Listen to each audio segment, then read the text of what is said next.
উচ্চ মূল্যস্ফীতি, রাজস্ব ঘাটতি ও বৈদেশিক ঋণের চাপের মধ্যে সরকারের প্রস্তাবিত বাজেট বাস্তবায়নকে বড় চ্যালেঞ্জ হিসেবে দেখছেন জাতীয় পার্টির একাংশের চেয়ারম্যান আনিসুল ইসলাম মাহমুদ। শনিবার সকালে রাজধানীর গুলশানে নিজ বাসভবনে সংবাদ সম্মেলনে বাজেট নিয়ে এমন মন্তব্য করেন তিনি। দীর্ঘমেয়াদী অর্থনীতির স্থিতিশীলতার জন্য প্রয়োজনীয় সংস্কারের ঘাটতি রয়েছে বলেও মনে করেন তিনি। আনিসুল ইসলাম মাহমুদ বলেন, জনকল্যাণমুখী ও অর্থনৈতিক উন্নয়নের জন্য সরকার প্রতিশ্রুতি দিয়েছেন, যা বাস্তবায়ন হলে উপকৃত হবে জনগণ।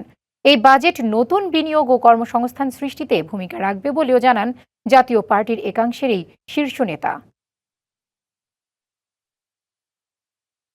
উচ্চ মূল্যস্ফীতি, রাজস্ব ঘাটতি, বিনিয়োগ স্থবিরতা, ব্যাংক খাতের দুর্বলতা এবং বৈদেশিক ঋণের চাপের মধ্যে ঘোষিত এই বাজেট বাস্তবায়নে হবে সরকারের সবচেয়ে বড় চ্যালেঞ্জ। প্রধানমন্ত্রী তারেক রহমানের সরকারের জনকল্যাণমুখী প্রচেষ্টা রয়েছে বাজেটের প্রস্তাবনায়।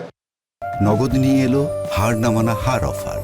সর্বনিম্ন 10,000 টাকা রেমিটেন্স নগদে পাঠালে থাকছে স্বর্ণের হার জেতার সুযোগ।